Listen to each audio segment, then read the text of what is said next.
नमस्कार, मैं हूं संदीप अखेल। आप देख रहे हैं देसी टॉक की चुनावी चर्चा और इस चुनावी चर्चा में हमारे साथ हैं छत्तीसगढ़ के उप मुख्यमंत्री अरुण साव जी। साव जी, बहुत बहुत स्वागत है आपका। जी धन्यवाद। आपके सभी दर्शकों को नमस्कार। जय जोहार, जय छत्तीसगढ़। बातों की शुरुआत करते हैं। लगातार चुनावी दौरा शुरू हो गया है आपका। 11 की 11 का संकल्प आप लोगों ने लिया है। कितना आत्मविश्वास है अंदर आप लोगों के? पूरी तरह से भारतीय जनता पार्टी आशान्वित है कि छत्तीसगढ़ में हमें 11 की 11 लोकसभा सीटें छत्तीसगढ़ की जनता देने वाली है।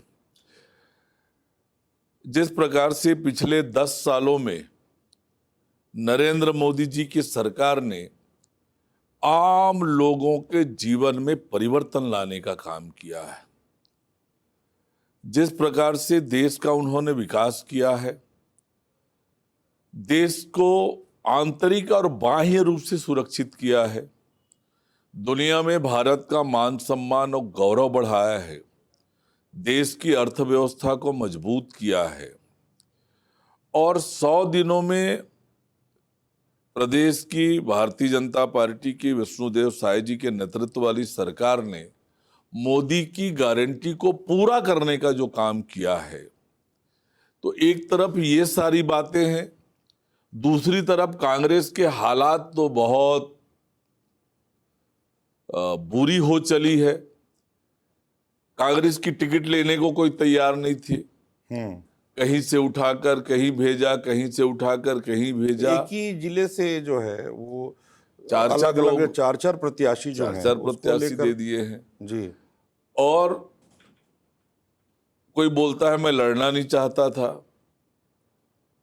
तो इस तरह से हालात थे कि कांग्रेस का टिकट लेने को कोई तैयार नहीं था। कांग्रेस के प्रत्याशियों का कांग्रेस के लोग ही विरोध कर रहे हैं, कांग्रेस के लोग ही कांग्रेस के प्रत्याशी को स्वीकार नहीं कर पा रहे हैं, तो जनता कहां से उन्हें स्वीकारेगी? फिर कांग्रेस के वादों को, कांग्रेस के कामों को ये देश की जनता कितने बार परख चुकी है, कितने बार देख चुकी है। हर बार कांग्रेस पार्टी ने देश और प्रदेश की जनता को धोखा ही दिया है। आज कांग्रेस के पास ना नियत है, ना काम है और ना नेतृत्व है। कांग्रेस तो अब बहुत बुरी हालात में इस समय दिख रहा है। तो छत्तीसगढ़ में 11 की 11 सीटें छत्तीसगढ़ की जनता नरेंद्र मोदी जी की झोली में, भारतीय जनता पार्टी की झोली में डालने वाली है। कांग्रेस लगातार ये आरोप लगा रही है कि दबाव पूर्वक आप लोग जो है भारतीय जनता पार्टी में लोगों को शामिल कर रहे हैं। आपका क्या कहना है? संदीप जी, मैं आपसे पूछ रहा हूं, अभी 3 महीना पहले विधानसभा का चुनाव का परिणाम आया जी। ये 75 पार के दावे कर रहे थे। कहां गया दावा उनका? क्या छत्तीसगढ़ की जनता ने हमारे दबाव पर वोट दिया? छत्तीसगढ़ की जनता ने भारतीय जनता पार्टी को आगे बढ़कर दिया, मोदी की गारंटी पर भरोसा किया और हमको वोट दिया। और आज जिस प्रकार से कांग्रेस पार्टी को छोड़कर भारतीय जनता पार्टी में आने का सिलसिला चल रहा है, अब बहुत दूर के लिए मैं आपसे ये कहता हूं कि आज भारतीय जनता पार्टी की जो ताकत है, नरेंद्र मोदी जी की जो लोकप्रियता है, नरेंद्र मोदी जी के लिए जनता आगे आकर काम कर रही है कि मोदी जी तीसरी बार देश के प्रधानमंत्री बने, देश को और आगे बढ़ाएं। ये देश की जनता नरेंद्र मोदी जी के लिए कैंपेन कर रही है, नरेंद्र मोदी जी के लिए आगे बढ़कर काम कर रही है। तो भारतीय जनता पार्टी को आज किसी तरह की आवश्यकता नहीं है कि दबाव डालकर अपने पार्टी में शामिल कराए। ये आज हमको आवश्यकता ही नहीं है इस बात की। कांग्रेस की नेतृत्व नहीं है, कांग्रेस की नीयत नहीं है और दूसरी बड़ी बात यह है कि जनता को भरोसा नहीं है कांग्रेस पर। इसलिए कांग्रेस के नेता, कांग्रेस आज डूबती हुई जहाज की तरह है और इसलिए जो थोड़े समझदार लोग हैं वो उस डूबती हुई जहाज से कूदकर सुरक्षित जगह पे आ रहे हैं। कि यही वो पार्टी है जहां पर हमें देश और समाज की सेवा करने का अवसर मिलेगा। यही वो राजनीतिक दल है जो देश और प्रदेश के हित में काम कर रही है। इसलिए लोग आ रहे हैं, स्वेच्छा से आ रहे हैं। ये भी बात आती है कि जो लोग लगातार जिनका विरोध भारतीय जनता पार्टी करती रही है, जब वो भारतीय जनता पार्टी में शामिल हो जाते हैं, जैसे अभी हाल ही में बहुत बड़े बड़े लोग भी भारतीय जनता पार्टी में शामिल हुए और शामिल होने के बाद राय बदल जाती है, ये भी आरोप कांग्रेस पार्टी लगातार भारतीय जनता पार्टी पर लगाती है। अब संदीप जी, मैं आपसे बोलूंगा कि आपके घर को छोड़कर कहीं और कोई चला जाए तो उसके बारे में वो और क्या बोलते। पीठ तो उनकी थपथपाने वाले नहीं थे और ना उनकी बड़ाई करने वाले थे कि हाँ भैया अच्छा किए, कांग्रेस तो डूबती नाव है, चले गए। ये बड़ाई तो वो करने वाले नहीं है। तो ये राजनीतिक बातें हैं। वास्तविकता ये है, ना कांग्रेस के पास नेतृत्व है, ना नियत है, और सबसे बड़ी बात जो है वो जनता की विश्वसनीयता कांग्रेस पार्टी ने खो दी है।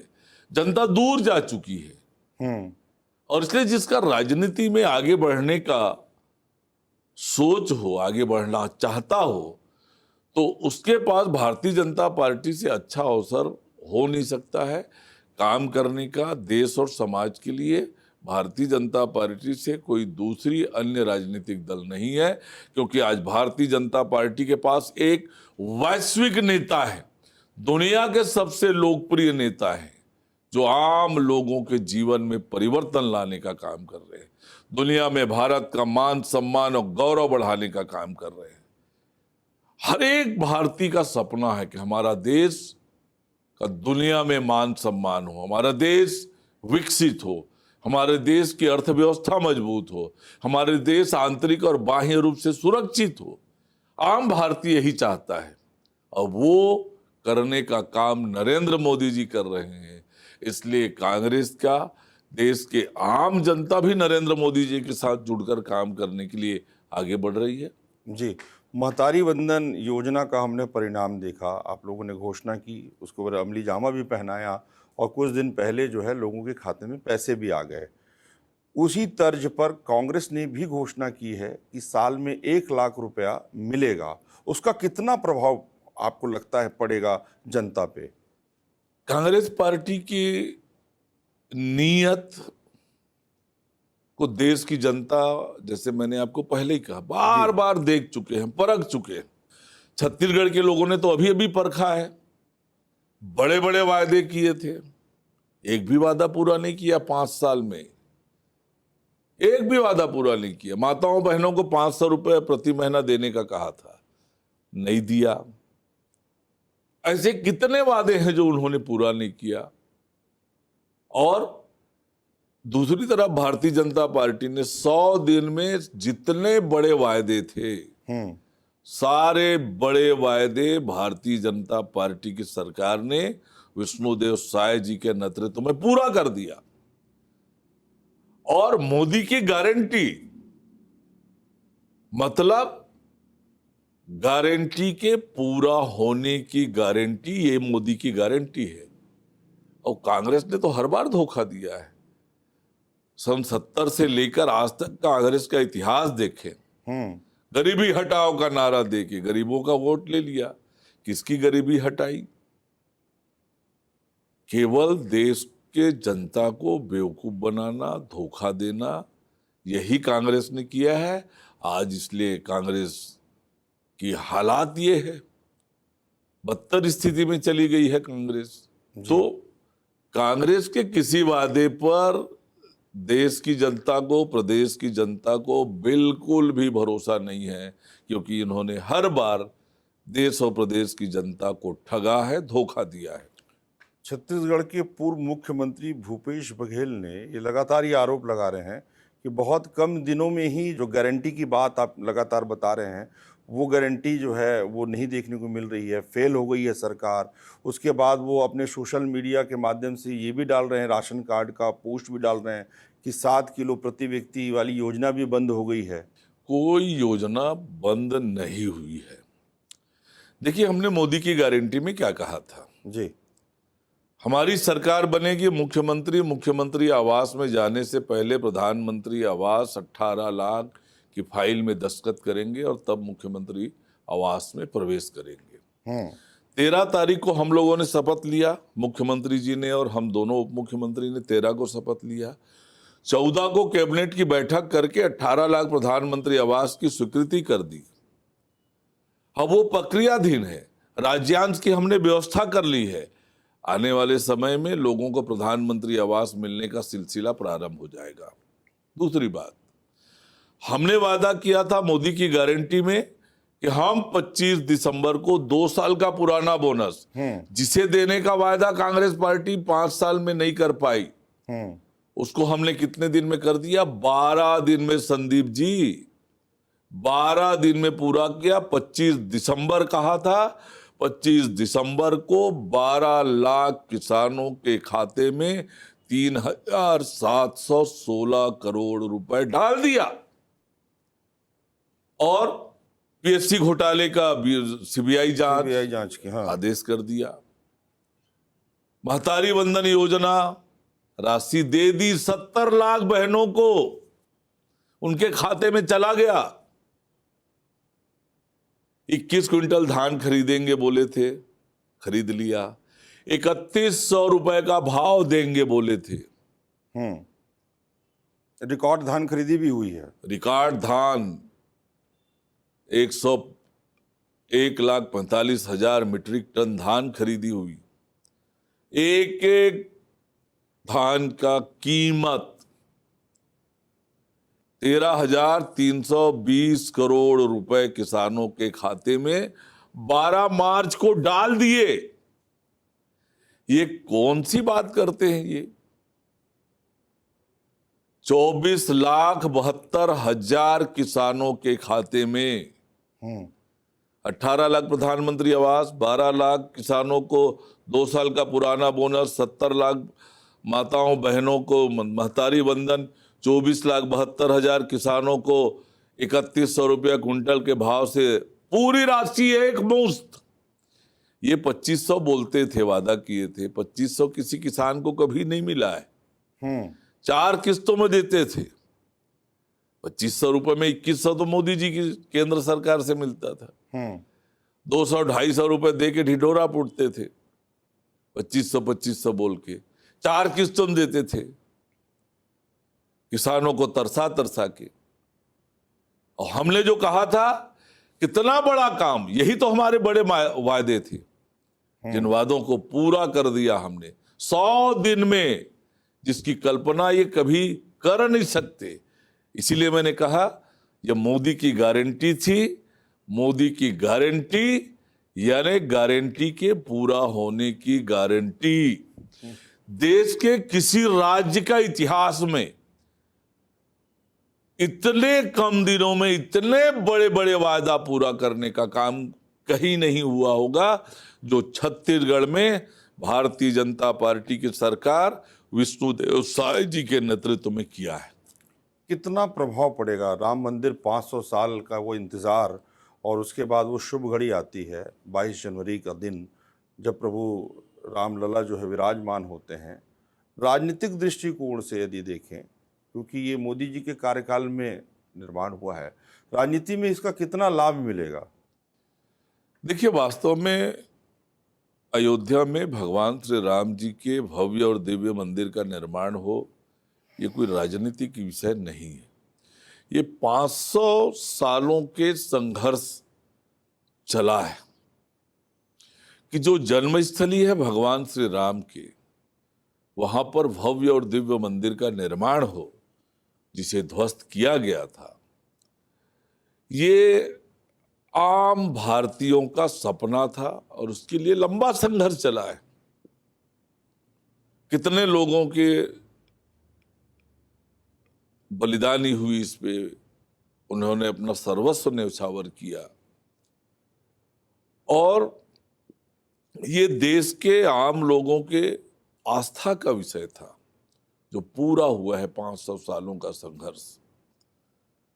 और इसलिए ये देश के अध्यात्म की शक्ति का देश के सनातन संस्कृति के मान सम्मान और गौरव का विषय है।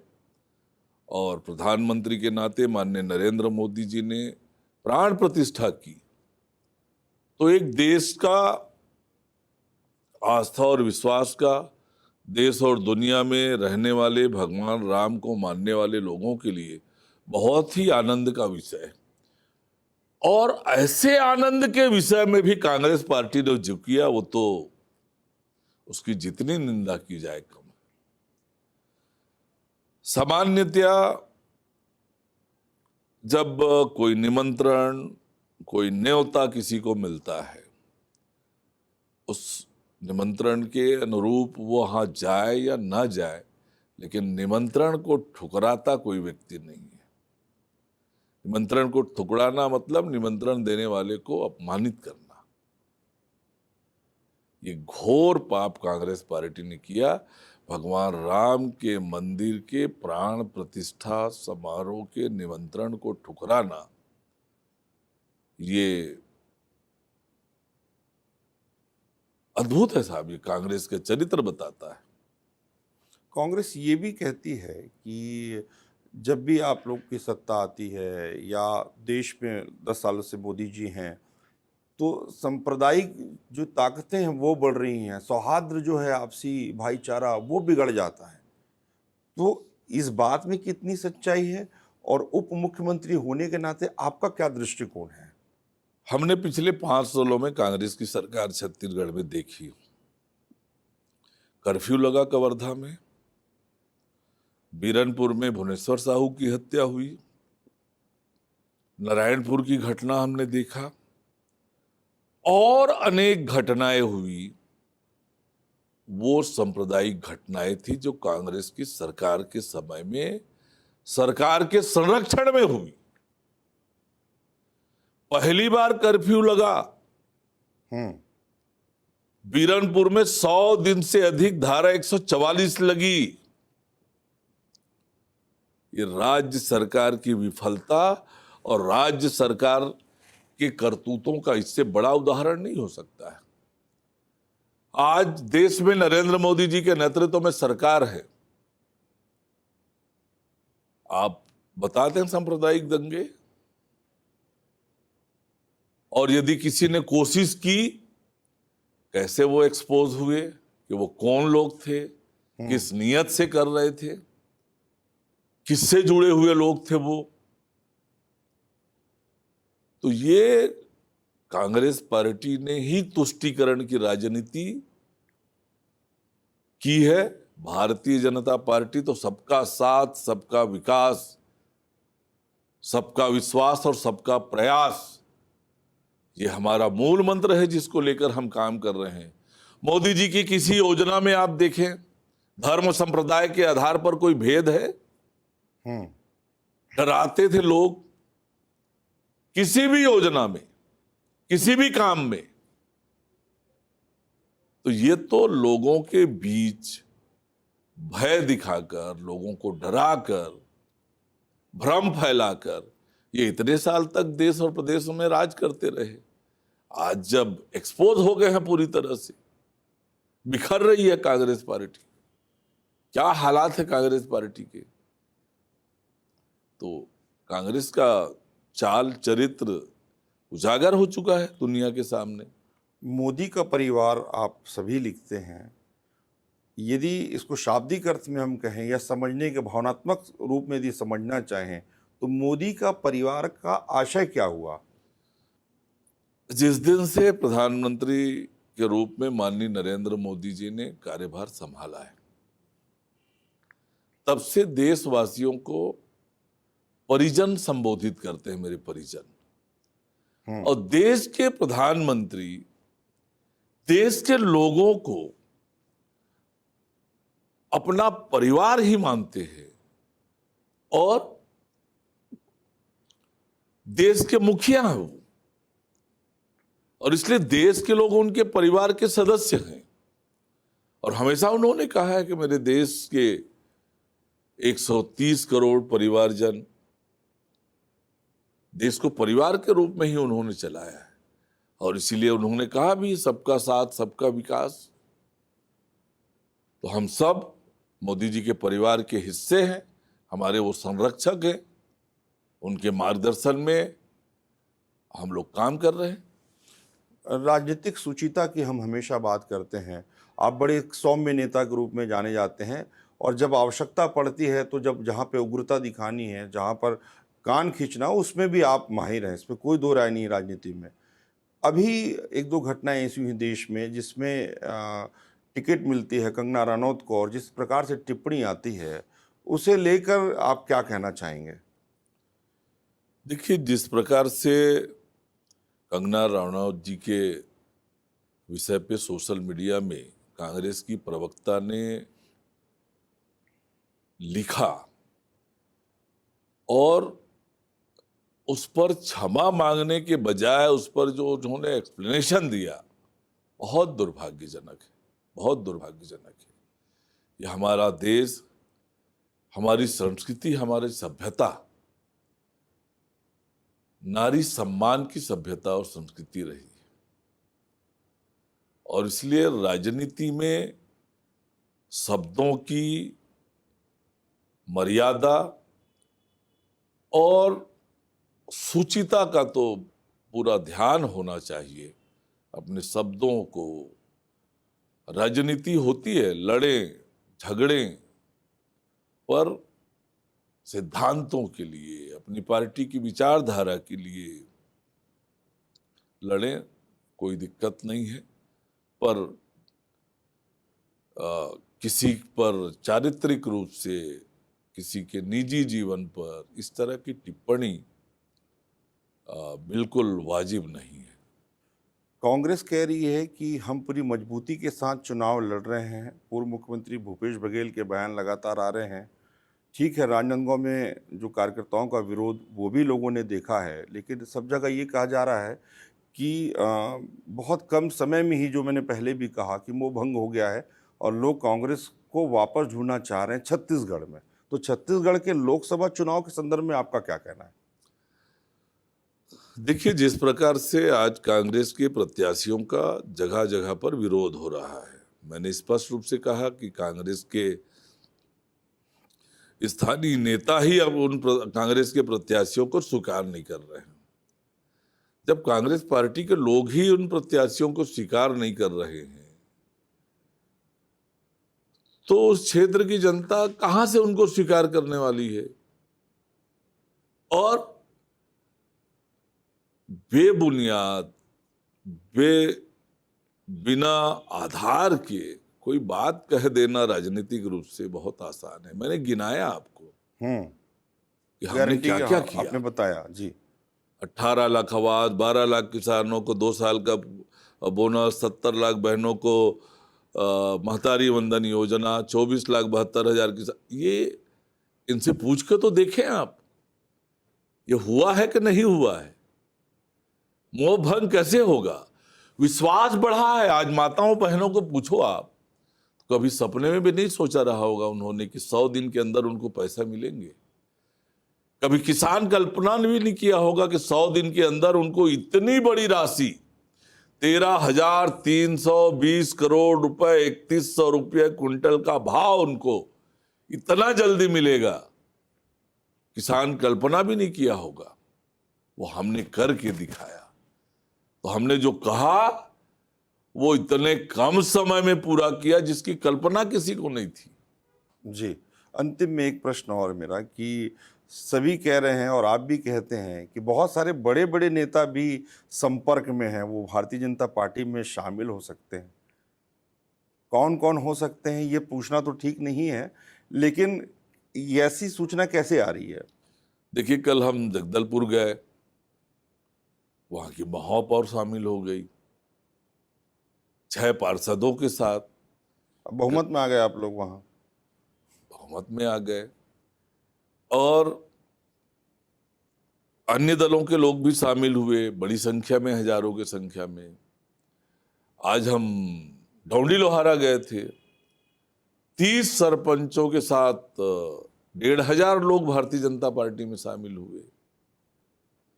तो भारतीय जनता पार्टी में शामिल होने का सिलसिला लगातार चल रहा है। लोग, प्रमुख नेता हम लोगों से संपर्क भी कर रहे हैं और जहां जा रहे हैं प्रवेश हो रहा है। पर आप देखते जाइए किन किन लोग भारतीय जनता पार्टी में शामिल हो रहे हैं। जी। सबको लग रहा है कि कांग्रेस पार्टी के पास ना नेता है, ना नीयत है, कांग्रेस डूबती हुई जहाज है। इसलिए जो समझदार लोग हैं उस डूबती हुई नाव से कूद रहे हैं। जी, अंतिम में मैं चाहूँगा कि छत्तीसगढ़ की जनता को, मतदाताओं को आप जरूर ये कहें कि वो अपने मत का प्रयोग जरूर करें। मेरे छत्तीसगढ़ के प्यारे भाइयों एवं बहनों, लोकतंत्र में मताधिकार बहुत बड़ा अधिकार है। आप अपने वोट की कीमत को समझें कि आपने वोट देकर नरेंद्र मोदी जी को प्रधानमंत्री बनाया। उन्होंने देश की दशा और दिशा बदल दी। हर एक व्यक्ति की चिंता की, आप तक योजनाएं पहुंचाई, दुनिया में भारत का मान सम्मान और गौरव बढ़ाया। ये आपके एक वोट की ताकत के कारण हुआ है। इसलिए आपके वोट का सदुपयोग हो, वोट डालने जरूर जाएं। देश हित में, प्रदेश हित में सोच विचार कर जो देश और प्रदेश के लिए काम करें, ऐसे लोगों को वोट दें। पर वोट डालने जरूर जाएं। ये आपका मताधिकार देश और प्रदेश के भविष्य के लिए आवश्यक है। यही आपसे निवेदन है। जी, धन्यवाद। हमारे साथ थे छत्तीसगढ़ के उप मुख्यमंत्री अरुण साव जी। साव जी, बहुत बहुत धन्यवाद, आभार। धन्यवाद संदीप जी। आपके सभी दर्शकों को राम राम, जय जोहार।